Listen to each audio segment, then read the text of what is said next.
কুড়িগ্রাম সীমান্তে বিএসএফ এর পুশিনের খবর জানাতে সরাসরি যুক্ত হচ্ছেন সহকর্মী জাহিদুল ইসলাম জাহিদ।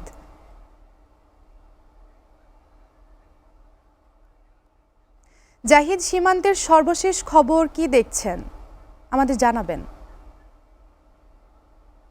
আপনি যেমনটি বলছিলেন, গত রবিবার ভোরে কিন্তু এই গয়টাপাড়া দিয়ে ৬ জন এবং বন্ধুচর সীমান্ত দিয়ে ৩ জন, এই ৯ জন, এক শিশু, ২ শিশু, ১ নারী এবং বাকি ৬ জন পুরুষ কে বিএসএফ বাংলাদেশে পুশিনের চেষ্টা চালায়, কিন্তু বিজিবির বাধার মুখে কিন্তু সেটি আর হয়নি এবং স্থানীয় লোকজনও সেখানে বাধা প্রদান করে।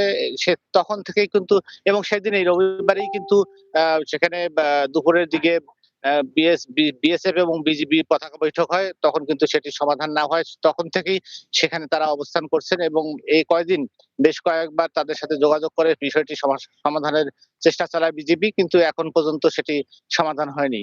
সে কারণেই এই শিশু এবং নারী সহ এই পুরুষগুলো কিন্তু শূন্যরেখায় অবস্থান করছে এবং সেখানে মানবতার জীবন যাপন করছে। সেখানে পানি, খাদ্য এবং পয় নিষ্কাশন সহ গোসল সবকিছুর একটা মানবতার জীবন যাপন করছে।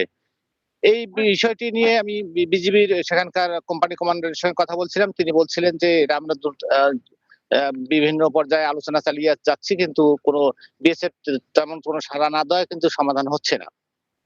এমনটি তারা বলছিলেন। এবং সেখানকার বিজিবি কমান্ডারের সঙ্গে আমি কথা বলেছি।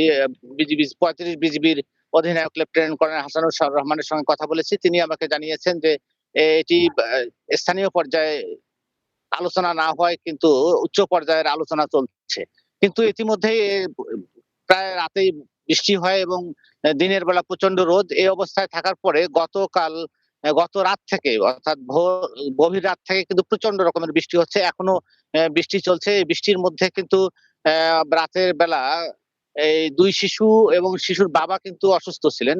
২ শিশু এবং শিশুর বাবা এবং মহিলাটিকে কোথায় সরিয়ে নেওয়া হয়েছে তা বিজিবি এখনো বলতে পারছে না। গয়টাপাড়া সীমান্তে এখন ২ জন পুরুষ অবস্থান করছে শূন্য রেখায়। আর বাকি যে ৪ জন, ২ শিশু এবং নারী এবং তার বাবা সেখানে নেই। এমনটি আমরা জানতে পেরেছি। আ এই ছিল আমার কাছে রৌমারী সীমান্তের পুশিন নিয়ে সর্বশেষ তথ্য। জাহিদ